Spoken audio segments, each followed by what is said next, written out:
J'ai envie de vous proposer un comparatif à la place de ça, prends ça.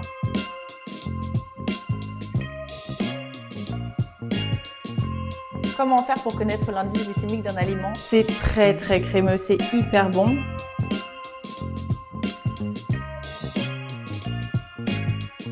J'ai ajouté un nouvel ingrédient qui, je trouve, fait toute la différence. L'erreur dans laquelle il ne faut pas tomber, c'est... Bonjour les amis, je suis très heureuse de vous retrouver dans une nouvelle vidéo dans laquelle nous allons parler de l'indice glycémique. Je vais vous présenter quelques jours dans mon assiette à indice glycémique modéré ou bas pour booster son énergie et réduire l'inflammation. Je vais aussi vous livrer tous les principes de base pour avoir une alimentation à indice glycémique modéré ou bas, tout du moins éviter l'indice glycémique haut. Je vais vous montrer les courses que j'achète, les aliments que je privilégie, ceux que j'évite. Donc ça va être assez complet, mais si vous voulez un bon petit rappel, eh bien toute la semaine prochaine sur mon compte Instagram, de lundi à dimanche, il y aura un reel tous les soirs vers 18 h concernant l'indice glycémique. Donc n'hésitez pas à vous abonner à mon compte Insta pour ça également. Déjà, qu'est-ce que c'est que l'indice glycémique? Eh bien, c'est une échelle qui va de 0 à 100 et qui mesure la vitesse à laquelle les aliments sont absorbés dans notre corps et augmente notre taux de sucre dans le sang. Pourquoi c'est important de faire attention à l'indice glycémique de son assiette? Eh bien, premièrement, pour son énergie. Moi, en fait, j'ai fait une semaine à un indice glycémique bas et je me suis retrouvée avec une énergie complètement décuplé, un meilleur sommeil et vraiment c'était incroyable et c'est pour ça que j'ai eu envie de faire cette vidéo. Aussi, ça permet de réduire l'inflammation parce que tout ce qui a un indice glycémique élevé va contribuer à renforcer l'inflammation que vous avez dans votre corps et donc ce qui en résulte, à savoir des maladies chroniques, des problèmes de peau, des problèmes d'articulation, des problèmes de fatigue, d'endormissement, etc. Donc dans tous les cas, avoir une alimentation à indice glycémique bas ou modéré, ça va changer votre vie pour le meilleur. Même pour votre concentration, votre mémorisation, toutes vos fonctions cognitives vont être améliorées grâce à une alimentation à indice glycémique réduit. Comment faire pour connaître l'indice glycémique d'un aliment? Vous allez sur internet et il y a des tableaux qui sont aujourd'hui hyper complets. Donc vous avez juste à taper, je ne sais pas, pommes de terre IG pour indice glycémique, vous allez savoir tout de suite et surtout en fonction de la cuisson, c'est super important. Une pomme de terre cuite vapeur et une pomme de terre cuite dans l'huile ou au four, ça n'a pas du tout le même indice glycémique, ça peut énormément varier. On va rentrer dans les détails un petit peu plus tard, mais sachez que de 0 à 55, on parle d'indice glycémique bas. De 55 à 65, on parle d'indice glycémique modéré et à partir de 65 à 70, on parle d'indice glycémique élevé. Donc c'est-à-dire un aliment qui va très vite te faire augmenter le taux de sucre dans le sang. Ça rejoint totalement ma vidéo sur le biohacking avec des livres comme Biohack Like a Woman de Aguilal ou encore Glucose Goddess de Jessine Chospé, dans une approche légèrement différente, mais toujours avec le même fond, toujours avec le sucre. Mais vous allez voir qu'un aliment qui contient beaucoup de glucides n'a pas forcément un indice glycémique haut, comme par exemple les pois chiches, les légumineuses. On a quand même 15 grammes de glucides, c'est pas mal. Et pour autant, l'indice glycémique est tout à fait modéré. Donc, il ne faut pas confondre non plus glucides et indice glycémique. C'est important de le préciser. Je profite de cette vidéo alimentation pour découvrir avec vous ma toute nouvelle cure. J'ai commandé une il y a 4 jours, je l'ai déjà reçue. Je vous rappelle mes codes promo juste ici, Marie240, c'est mon code de parrainage qui vous offre moins 30% sur votre première commande. Et Marie2024, moins 10% pour mes abonnés qui sont déjà clients cure. Votre dose journalière de bien-être, en fait, ce sont, comme vous le savez, ou peut-être pas si vous venez de me suivre, ce sont des cures personnalisées en fonction d'un test que vous allez réaliser sur le site qui prend 5 minutes et qui va vous recommander justement des vitamines, des minéraux, des plantes ou des spécialités cures. J'ai pris justement une spécialité qui est le complexe solaire. Alors, j'en ai que 4, qui est déjà pas mal, vous allez me dire. On a le petit récapitulatif sur la feuille. Un complexe solaire que l'on doit prendre pendant 3 mois, renouvelable. On a la vitamine C, la vitamine E et le sélénium qui vont agir en synergie pour protéger la peau contre le stress oxydatif, dû au rayon UV. Il y a un pigment à l'intérieur, ça va dorer la peau, ça va lui donner un côté assez hâlé. Donc c'est une action sympa et en plus ce complément va également agir sur le collagène. J'ai une mauvaise circulation sanguine et dès que viennent les beaux jours, j'ai les jambes qui commencent à gonfler, j'ai les pieds avec des veines apparentes, très sympa dans les sandales. Le complexe drainant va beaucoup m'aider pour ça. Grâce au thé vert, au fameux marronnier d'Inde qui va avoir une action sur la bonne circulation des veines dans les jambes et également, je trouve ça très sympa, le pissenlit qui va avoir une action drainante sur la digestion, qui va la stimuler. Donc, super petit complexe. Ensuite, j'ai pris l'allié de tous les biohackers, mais qui devrait être l'allié de la majorité des femmes également et de même des hommes en vrai. C'est le magnésium qui est un complément assez magique puisqu'il va permettre d'améliorer la qualité de son sommeil, mais comme jamais. Meilleure récupération musculaire, ça va apaiser contre le stress, etc. C'est formidable pour se calmer. Je vous en ai parlé dans mes produits de K-Beauty préférés en application sur la peau, mais on peut le prendre également en interne, c'est le ginseng, qui est une plante absolument formidable pour l'énergie, mais également pour l'immunité, pour les bonnes fonctions du cerveau. Il me semble que c'était les guerriers qui prenaient ça, justement pour se renforcer de l'intérieur. J'ai hâte d'entamer cette cure parce qu'elle est super complète. Je trouve ça trop génial de pouvoir avoir cette aide quotidienne. Et je sens tellement la différence que c'est pour ça que je travaille encore avec eux et que je suis trop contente de vous partager des codes promo que je vous remets juste ici pour vous aussi vous aider. Pour ce midi, j'ai envie de faire une salade composée avec notamment du quinoa. Le quinoa, c'est une super source de féculents pour une alimentation à indice glycémique modéré et bas, puisque c'est justement un indice glycémique plutôt bas. On est, je crois, à 50. C'est une céréale qui ne contient pas de gluten, qui contient beaucoup de fibres. Plus vous avez des fibres, plus l'assimilation du sucre dans le sang est ralentie. Et en plus, c'est une bonne source de protéines également, puisqu'il y a 13 grammes de protéines pour 100 grammes de quinoa. Et vous voyez, il y a 69 grammes de glucides. C'est beaucoup. Et pour autant, l'indice glycémique est bas.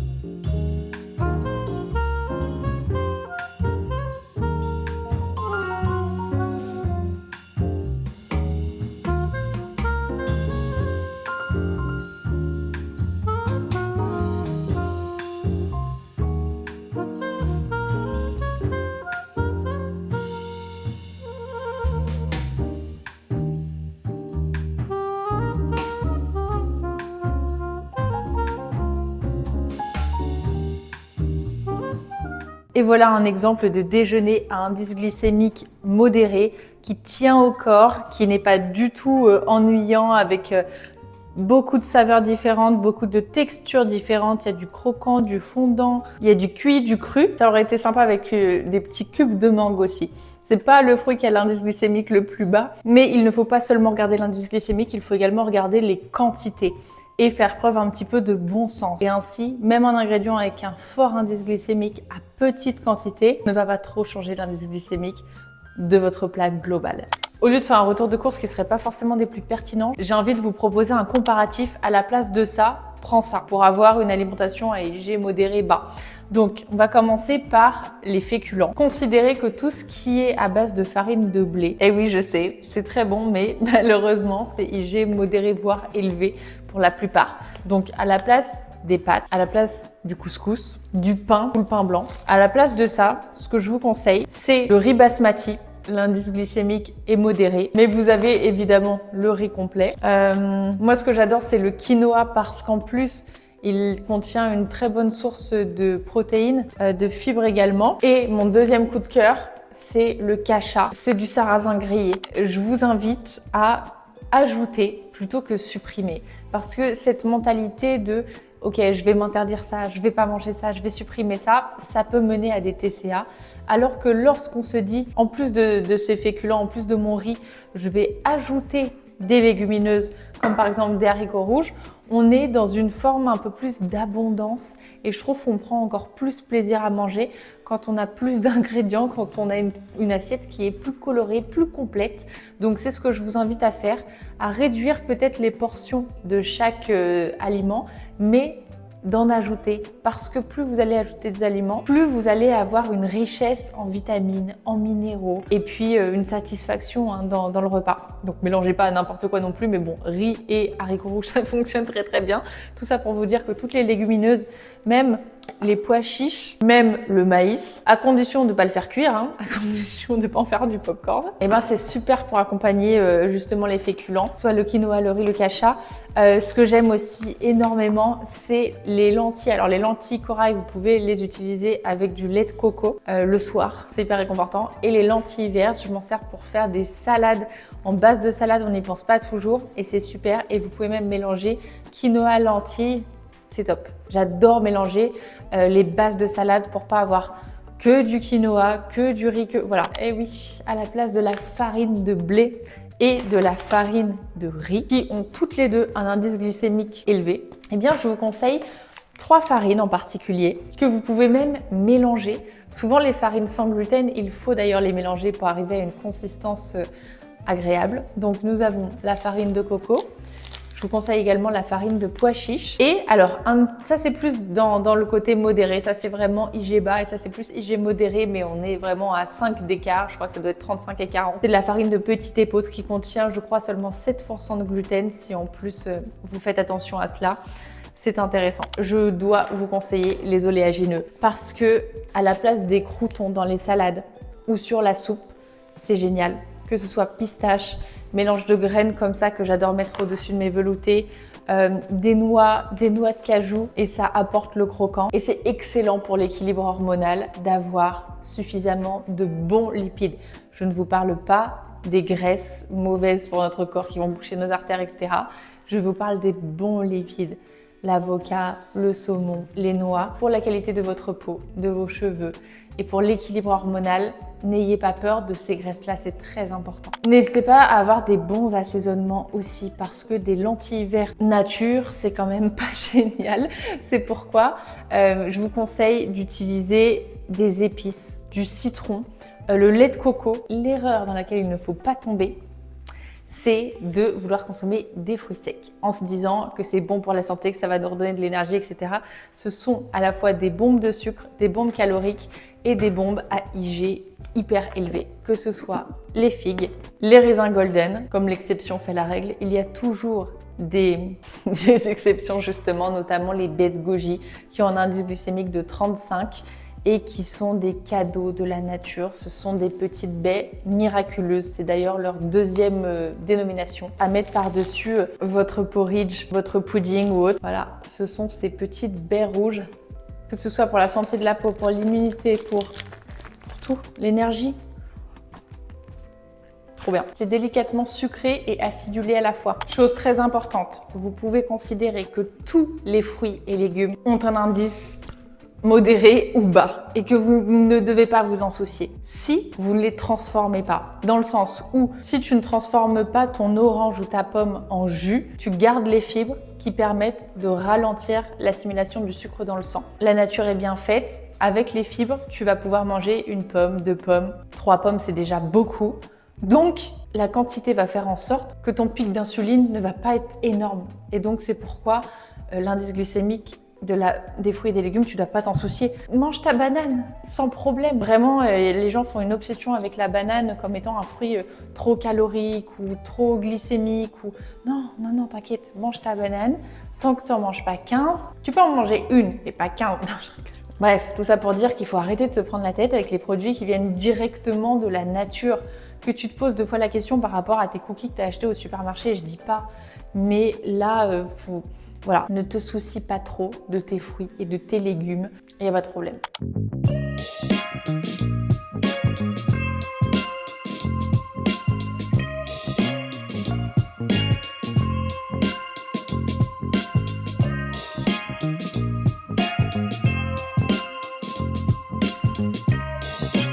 La sauce piquante est faite à base de gochujang que vous pouvez trouver en magasin asiatique, de fish oil, vinaigre de riz et sauce soja, graines de sésame et de l'eau pour diluer. Et ce mélange est absolument délicieux dans ce genre de ramen, je vous le conseille vivement.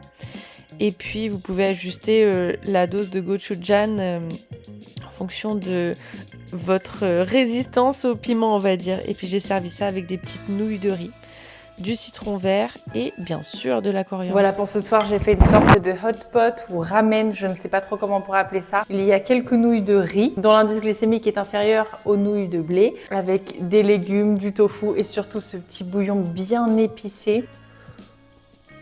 Quel délice! C'est typiquement le genre de dîner que j'adore. Indice glycémique plutôt modéré, mais pour autant hyper réconfortant. Avec toutes ces bonnes épices, ces légumes, le bouillon. J'adore. Les amis, c'est le deuxième jour. Je viens de me faire mon jus vert à indice glycémique bas que je fais absolument tous les jours. Et j'ai filmé la recette pour du contenu court, que ce soit Instagram, YouTube Shorts, TikTok. Et dans ce jus que je vous ai déjà montré sur YouTube, j'ai ajouté un nouvel ingrédient qui, je trouve, fait toute la différence. Donc, je posterai la vidéo. Je ne sais plus dans mon planning si je l'ai mis jeudi ou vendredi, mais dans tous les cas, vous l'aurez la semaine suivante. Donc, n'hésitez pas à me suivre sur Instagram, rien que pour avoir un petit rappel de cette vidéo. Alors, la raison pour laquelle je bois ce jus vert, déjà, c'est parce qu'il est délicieux. En plus, on dirait absolument pas qu'il est à indice glycémique bas, puisque le goût est assez sucré. En fait, il y a un super équilibre entre le sucré et l'acidulé. L'indice glycémique de la pomme ne dépasse pas 40. Le concombre, n'en parlons pas. Et puis ensuite, le citron, évidemment, céleri, évidemment. L'idée, quand vous faites des jus, déjà, c'est de ne presser autant de fruits et de légumes que vous pourriez en consommer entiers. Et également de les prendre bio, hyper important. Et puis, de mixer les fruits et les légumes. De ne pas faire qu'un jus de fruits parce que là, vous risqueriez d'avoir un indice glycémique haut. Mettons que vous fassiez un jus uniquement d'orange. L'indice glycémique sera bien trop élevé. Mais, comme je vous le disais hier, au lieu de supprimer, ajoutez à l'orange une pomme dont l'indice glycémique est inférieur. Et là, vous allez déjà baisser légèrement. Et ajoutez ensuite un concombre ou un céleri. Et là, vous allez baisser pour la même quantité en fait de jus. Vous aurez beaucoup moins d'orange et donc ça va s'équilibrer. Vous voyez ce que je veux dire?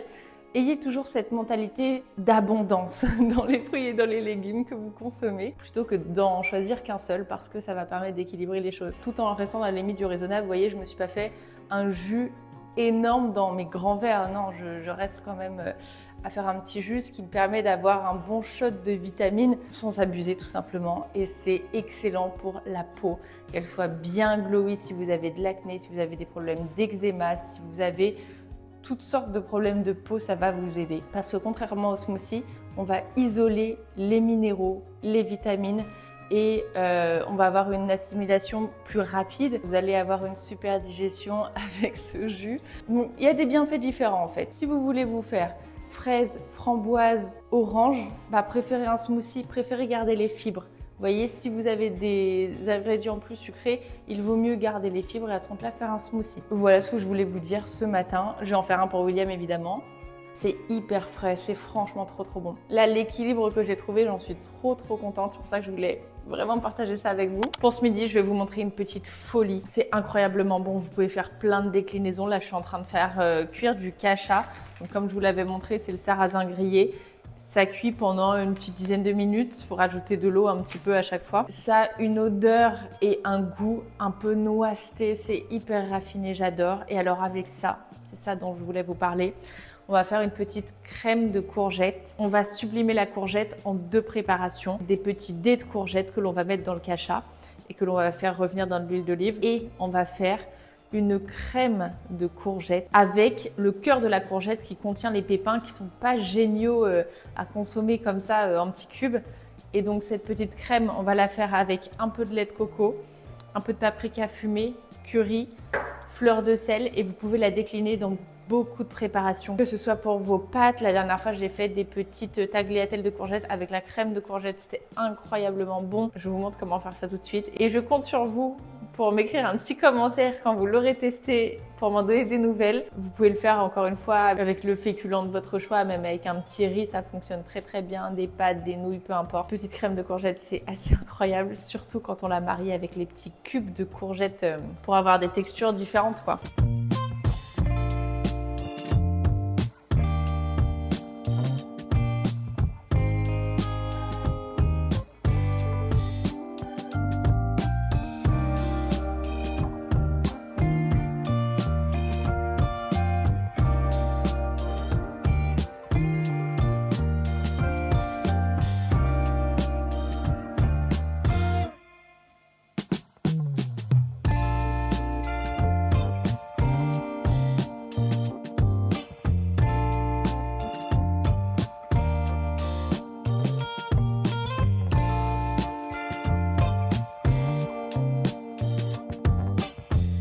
Et pour William, j'ai ajouté du poulet en plus de l'œuf. Et voilà, c'est prêt. C'est très très crémeux, c'est hyper bon. C'était la première fois que je le faisais avec le cacha et ça se marie très très bien. C'est une petite gourmandise.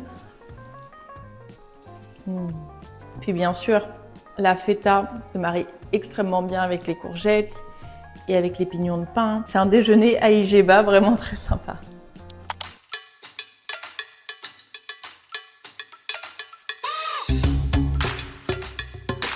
Alors ça, c'était le dîner préféré de William. J'ai commencé par mélanger de la harissa avec de l'huile d'olive et un soupçon de miel. Attention, c'est un indice glycémique élevé, mais si on en met qu'un peu, ça va. Et je vais laquer des tranches d'aubergine assez fines. Ensuite, pour la farce, je mélange des tomates séchées avec du fromage de chèvre frais, du skyr, du poivre et du basilic. Je mélange tout ça correctement avant de les placer sur les aubergines cuites au préalable au four une bonne vingtaine de minutes. Je roule chaque aubergine et ensuite, vous allez voir, je vais installer ça dans un plat avec de la chair de tomate mélangée à du parmesan râpé. J'installe les aubergines sur leur petit lit et je recouvre légèrement de sauce tomate et de parmesan râpé. Et là, je réenfourne pour une quinzaine de minutes, à 200 degrés toujours. Et ensuite, je vais farcir des poivrons avec... alors déjà, je les tartine d'huile d'olive et de za'atar. Et ensuite, j'ajoute les restes du midi et des petits champignons ainsi que de l'emmental râpé. Et je vais enfourner les poivrons que j'ai, pareil, préalablement cuits une vingtaine de minutes. Et là, je les réenfourne 15 minutes. Et voilà, je sers le tout avec une petite salade et du vinaigre balsamique. Trop, trop bon. Surtout les roulés aux aubergines, c'est délicieux. Je vous conseille vivement de faire ça. Mon basilic, il fait un peu pitié, hein. C'est le troisième et dernier jour de cette vidéo. Programme Igeba. Je viens de me faire un smoothie vert dont je vous mets la recette juste ici. Je l'ai filmé pour Instagram parce que je veux vous montrer mes petits déjeuners à Igeba préférés. Je pense que ça peut être une bonne idée de vidéo courte. Et c'est vraiment délicieux. Je ne mets pas les mêmes ingrédients que pour des jus. Par exemple, dans un smoothie, je ne mettrai pas du concombre, pas du céleri. C'est vraiment deux choses complètement différentes. Dans le sens où le smoothie, tu as des fibres, ça va te caler. Alors que pour le jus, on est plus axé sur des sels minéraux qui vont ressortir justement sans les fibres et ce genre de choses. C'est délicieux. Voilà, c'est tout ce que j'avais à dire. On se retrouve ce midi.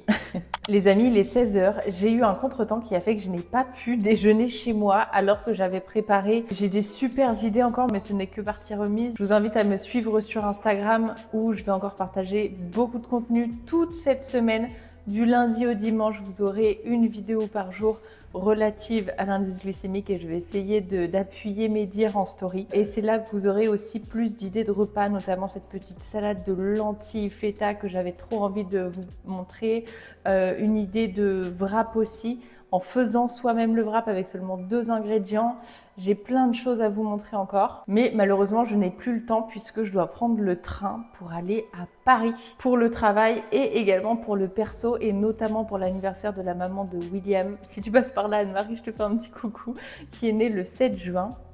Et donc, nous avons trop hâte de fêter ça avec elle. Voilà les amis, j'espère que cette vidéo aura pu vous donner quelques informations intéressantes, que vous le savez peut-être pas déjà, ou au moins une sorte de révision entre guillemets, parce que je trouve ça hyper important de s'intéresser à l'indice glycémique des aliments sans tomber dans l'excès, bien sûr, sans tomber dans une espèce d'orthorexie qui est une forme de contrôle absolu de tout ce que l'on mange. Bien sûr, il faut se faire plaisir. Par exemple, ce midi, j'ai mangé une crêpe à la pâte à tartiner, voilà, avec grand plaisir. Et je me suis même pas posé la question de « Ah, est-ce que je peux manger cette crêpe, etc. » Non, j'en avais envie, je l'ai fait. Et je pense que c'est comme ça aussi que l'on doit vivre, avec un certain lâcher-prise, tout en étant conscient de ce que l'on fait tout de même. Donc, voilà, pour les mots de la fin, je vous embrasse très fort. N'hésitez pas à me dire dans les commentaires si cette vidéo vous a plu. Et on se dit à dimanche prochain, ou pour une bonne vidéo encore, à 10 h du matin. Je vous embrasse très fort et je vous souhaite de passer un excellent dimanche. Bye!